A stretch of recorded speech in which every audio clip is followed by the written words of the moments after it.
আমি নিজেই তো চা খেতে পারলাম না, তুমি ভাইকে দিয়ে আসো, আমার ঘুমু ঘুমু ভাব কাটছে না।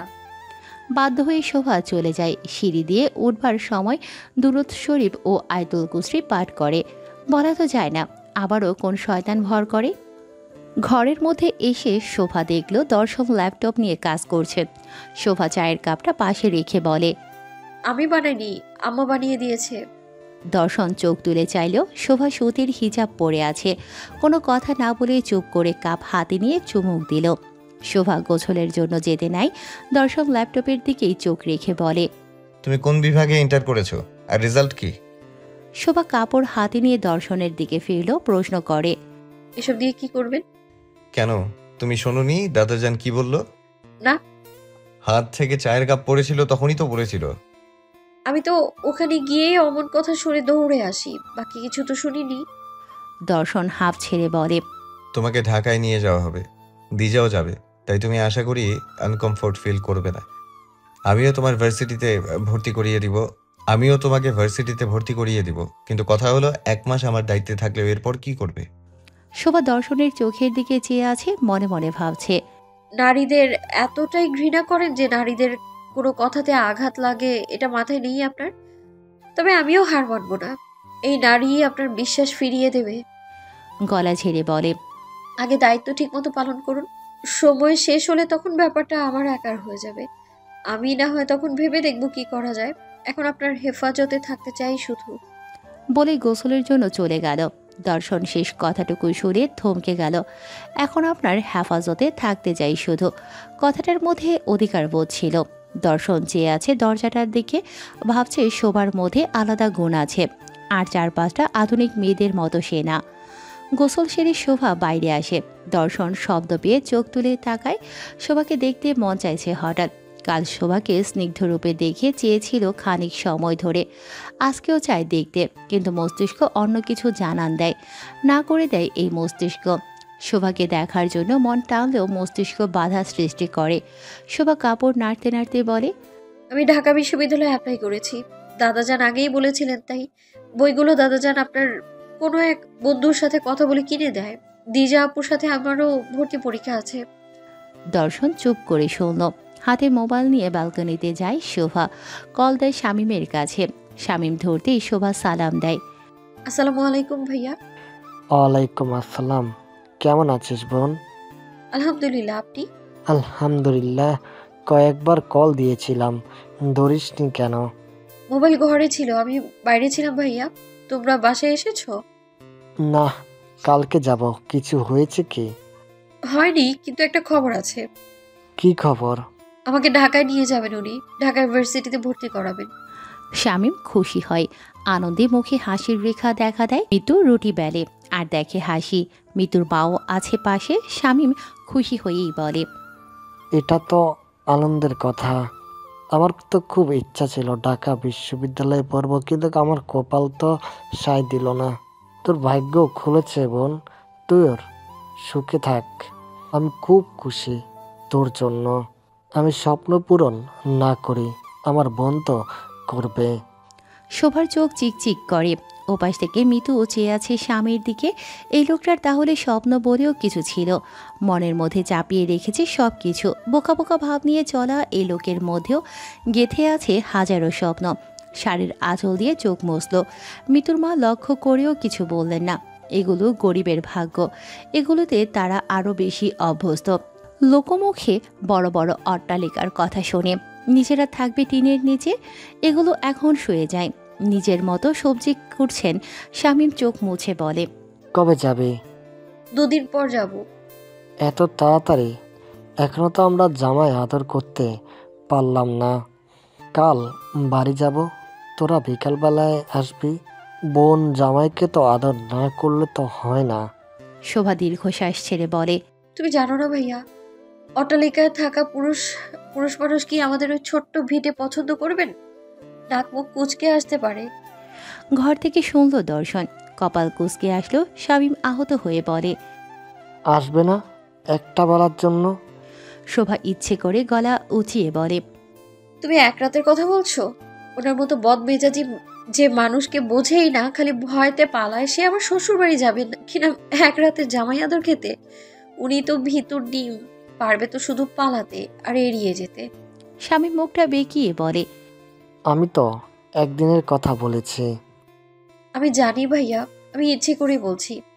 বিড়বিড় করে বলে বুঝিয়ে দিল শামীমকে। শামীম এখনো কিছু বুঝল না। শোভা চেঁচিয়ে বলে, শোনো ভাইয়া, আমার একটা ভীতু ব্যক্তির সাথে বিয়ে হয়েছে। পারে তো শুধু রাগ দেখাতে। উনি কোনো পরিবেশের সাথে মিলিয়ে থাকতেই পারে না। ওনার মধ্যে সেই ধরনের কোনো সাহসিকতাই নেই। সাহস যদি থাকতো তাহলে দেশ ছেড়ে পালাতো না।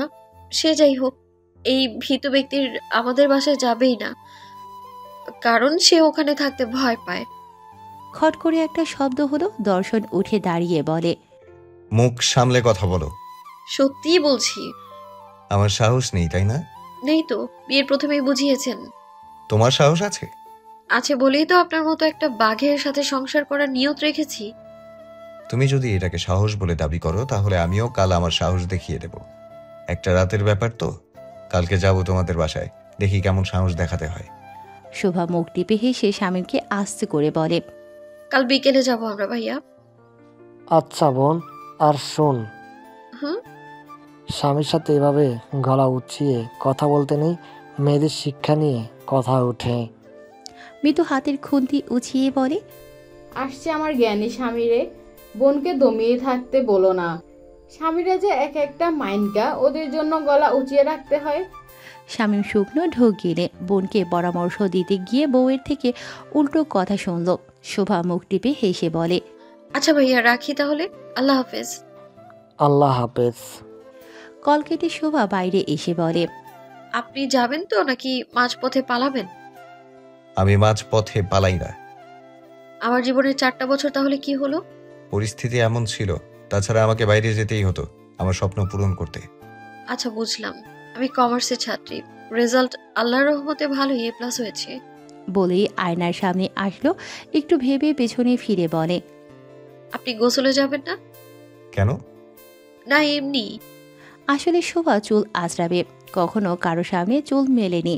এখন একটু অস্বস্তি হচ্ছে, তবুও মনকে বলে, স্বামী হয় তোর, খুলে ফেল চুল। বলে মাথা থেকে কাপড় সরিয়ে চিরুনি হাতে নেয়। দর্শনের চোখ আটকে গেল।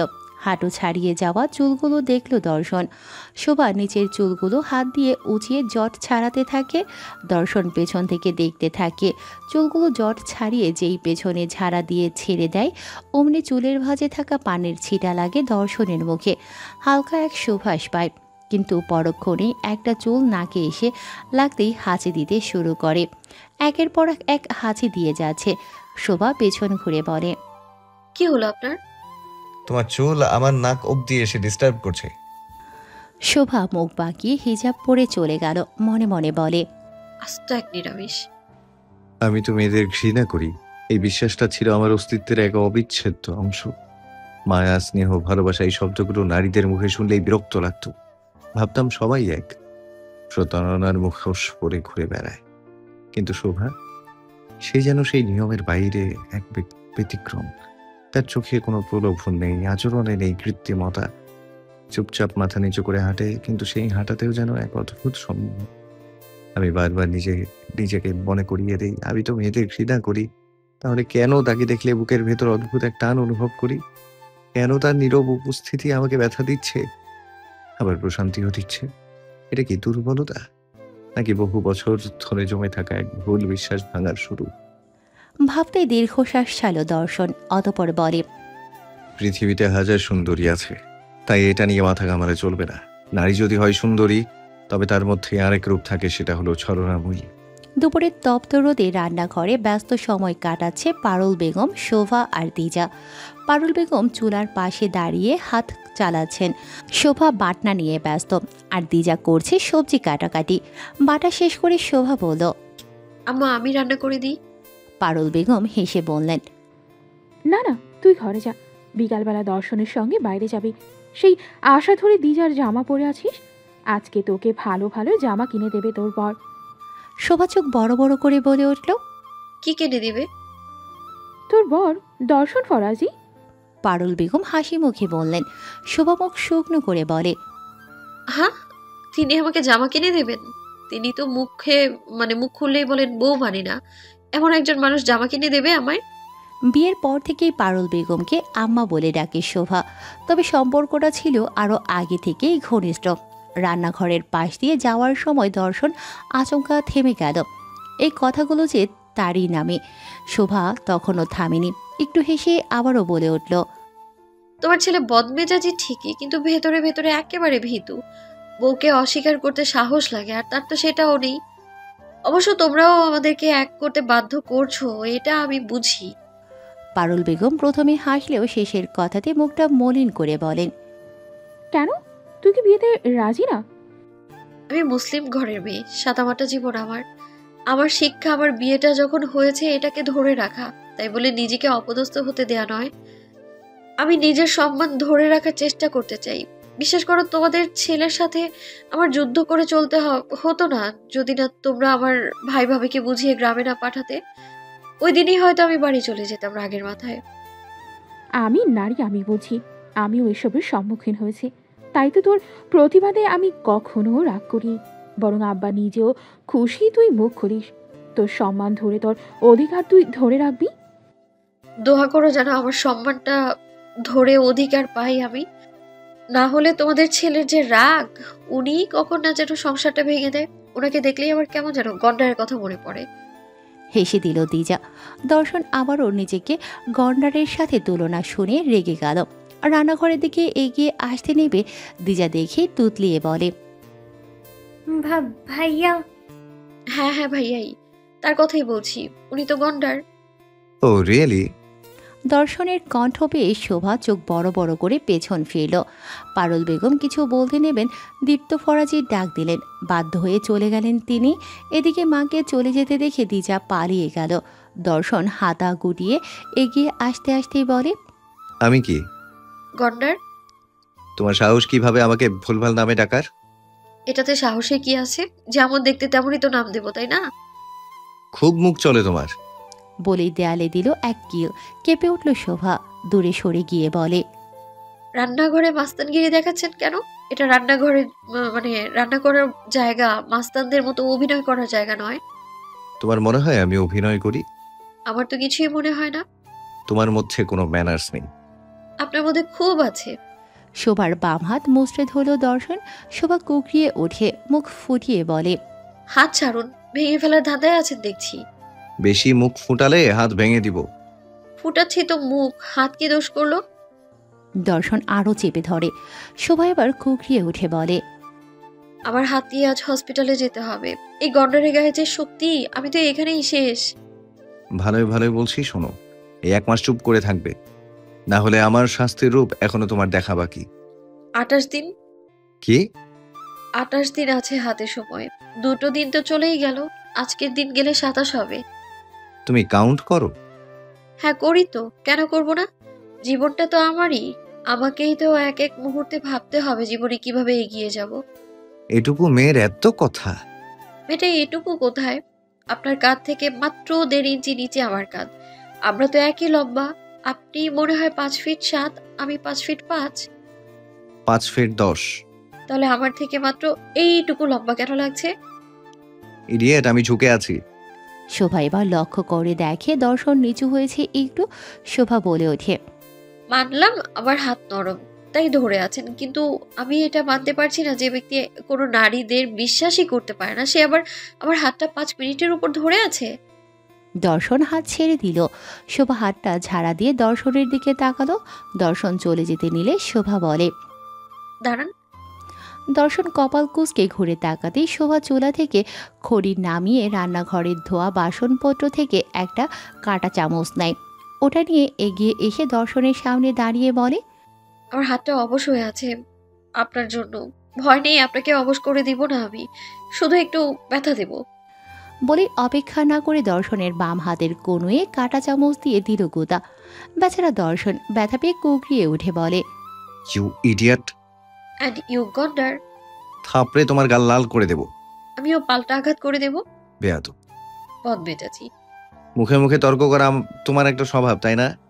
মানুষকে অপমান করা আপনার একটা স্বভাব, তাই না? এদের তর্ক এসে শুনতে পায় পারুল বেগম। রান্নাঘরের দরজার কাছে এসে দাঁড়ালেন। দর্শন রেগে গিয়ে ঘুষি দিল মিক্সিপে। আটার কৌটা পরে ঢাকনা খুলে সব আটা পড়ল দুজনের মাথায়। রান্নার সময় শোভা মাথায় কাপড় রাখেনি, কারণ দিদার বাসায় নেই। দাদাজানের সাথে ডাক্তারের কাছে গেছে শরীরের অবস্থা জানতে। দীপ্ত ফরাজি এদিকে একা আসার অবস্থায় নেই। দর্শন তো নিজেই শোভার স্বামী, কিন্তু এমন পরিস্থিতি হবে জানলে বেচারি হিজাব খুলে না রেখে আজ মাথায় রাখত। তার এত বড় লম্বা কালো ঘন চুল সব সাদা আটা আটা হয়ে গেছে। এদিকে দর্শনের চাপদাড়ি ও চুলগুলো সব সাদা হয়েছে, সাথে দুজনের ভ্রুও সাদা হয়ে আছে। শোভা নিজেকে দেখে বলে, আপনার রাগের ফল আমি কেন ভুগছি? কারণ আমার রাগের কারণ তুমি। বলেই আবারও লাথি মারতে যাবে, শোভা বাধা দিয়ে বলে, আর রান্নাঘরের উপর টর্চার করবে না দয়া করে। ভুগতে কিন্তু হবে আমাদের দুজনকেই। এখনো যে হলুদের কৌটো আছে উপরে। দর্শন মাথা উঁচিয়ে তাকিয়ে দেখে বড় বয়মে করে হলুদ রাখা। শোভা আবারও বলে, পাশেরটাতে কিন্তু ঝালের গুঁড়ো আছে। ধুর। বলেই চলে যাচ্ছে দর্শন। দরজার কাছে যেতে নেবে শোভা চিল্লিয়ে বলে, রাগ মাথায় যেন ভুলে যাবেন না, আপনার মাথায় আটা লেগে আছে। আপনি পানি ঢালার আগে মাথাটা ঝেড়ে নেবেন, আর নইলে পানি লাগলে চুলগুলোতে আটা আরো বেশি মিশে যাবে। দর্শন সামনে পারুল বেগমকে মিটমিট করে হাসতে দেখল। পারুল বেগম মুখে আঁচল গুজে হাসছেন, কিন্তু দর্শনের চাহনি দেখে থেমে গেলেন। দর্শন রাগ মিশ্রিত চাহনি, কিন্তু কণ্ঠ স্বাভাবিক করে বলেন, এই মেয়েকে দিয়ে যাচ্ছেন সংসার করাতে, তাও আমার সাথে? পারবে ও? ঠিক পারবে, তোকে অনেকটা ধৈর্য ধরতে শিখিয়েছে দেখতে পাচ্ছি। দর্শন আর কথা বাড়ালো না, সোজা চলে গেল সিঁড়ি দিয়ে উপরে। পারুল বেগম ভেতরে ঢুকে শোভার চুলগুলোতে হাত দিয়ে বলেন, কি একটা অবস্থা হলো! তোর মা কত যত্ন করতো তোর চুলের, সেই চুলে কিনা আটা লাগিয়েছিস? ইচ্ছে করে না তো। আয় আমি ছাড়িয়ে দিই। দুদিন গেলেও আটা সরবে না। চেষ্টা তো করতে দে। শোভার মাথার চুলগুলো আলাদা আলাদা করে আটা সরিয়ে দিতে থাকে, আর চুলার দিকে চোখ রেখে বলে, তোর আব্বার জন্য পানি গরম লাগবে, গোসল করবে একটু পর। এখন তেল মেখে রোদে বসলো, দেরি হলে আবার গরমে তার গা চিটপিট করবে। আব্বা গরমের মধ্যে গায়ে তেল মেখে রোদতে থাকে? ওনার অভ্যাস সব তাই। ও, আমি তো জানতাম না, তাই তো খড়ি সরালাম। সমস্যা নেই, উনি কিছু বলেন না এসব নিয়ে, কিন্তু আমি তার কোনো কিচ্ছুতেই ত্রুটি রাখতে চাই না। শোভা মৃদু হাসল। পারুল বেগম বড় হাঁড়িতে পানি নিয়ে চুলায় বসিয়ে দিয়ে চুলা ধরালেন, ঢাকনা দিয়ে রাখলেন যেন পানি দ্রুত ফুটে ওঠে। শোভার কাছে এসে বলেন, দে আমি কিছুটা পরিষ্কার করে দেই। বিকেলের দিকে শোভা খাবার খেয়ে অপেক্ষা করছিল কখন দর্শন এসে বলবে তৈরি হও, কেনাকাটা করতে যাব। কিন্তু না, দর্শনের দেখা নেই। দর্শনের উপর থেকে আস্থা সরিয়ে যেই বিছানায় গা এড়িয়ে দিল, অমনি দর্শন গোসলখানা থেকে বের হয়। শোভার চোখ উপরে, শোয়া থেকে উঠে বসে বলে, আপনি এখনো ওর ভেতর ছিলেন? ডিসগাস্টিং। শোভা দিজার ঘরে গোসল করে। ওর মাথায় এখনো অল্প অল্প আটা লেগে আছে, কিন্তু কিছু করার নেই, ধীরে ধীরে তেল দিলে উঠে যাবে। দর্শন আয়নার সামনে এসে চুল আঁচড়ে অনেক আটা বের করে, যেগুলো চিরুনিতে লেগে আছে। চিরুনির বেহাল অবস্থা দেখে শোভা মুখ টিপে হেসে দেয়। আয়নায় শোভাকে হাসতে দেখে বলে, ইডিয়েট। শোভা ঠোঁট উঁচিয়ে বলে, গন্ডার। দর্শন চিরুনিটা ড্রেসিং টেবিলের উপর ছুঁড়ে ফেলে বলে, দ্রুত রেডি হও, বাইরে যেতে হবে। নিয়ে যাবেন তাহলে? তাহলে কি আমার বোনের জামা কাপড় পরে থাকবে? না না, তা তো চাইছি না। দ্রুত রেডি হয়ে আসো, আমি নিচে খেতে যাচ্ছি। বলেই আয়নায় নিজের চুলগুলো দেখে একটু ঠিক করে নেয়। শোভা উঠে অজু করে আসরের নামাজ অগ্রিম পড়ে নিল। একটু পর আসরের আজান দেবে, তাই বাইরে গেলে নামাজ পড়ার সুযোগ যদি না হয়, তাই আগে আগে পড়ে নিল। বোরকা পরে মুখ ঢেকে বাইরে এসে দেখে দিজাও তৈরি হয়েছে। মুখ গোমরা করে বলে, তোমরা একা যাবে তা না, আমাকে আবার দিদার ভাইকে নিয়ে যাচ্ছে। তাতে কি হয়েছে? একসাথে আনন্দ হবে। ভাই থাকলে ওখানে আনন্দ। এটাও ঠিক। দুজনে নিচে এসে দেখে দর্শন হাত ধুচ্ছে। দিদার এসে বলে, আমি রেডি। দাদাজান বলেন, শোনো দাদু ভাই, ওদেরকে যখন নিয়েই যাচ্ছ তাহলে দিদার দু ভাইকে একটু ফিটফাট দেখতে একটা কোর্স নিয়ে নাও। পরশুই তো যাব মেয়ে দেখতে। দর্শন বিরক্তি চাহনি দিলেও দিদার লাজুক হাসি দেয়, যেটা দেখে দিজা মুখ বেঁকিয়ে বলে, বেশি লাফাস না, আমার মনে হচ্ছে তোর এই বিয়েটা হবে না, মনটা সায় দিচ্ছে না আমার। আমার বিয়েতে তোর মন এত সায় দেওয়ার কি আছে? বোন তো, ভাইয়ের জন্য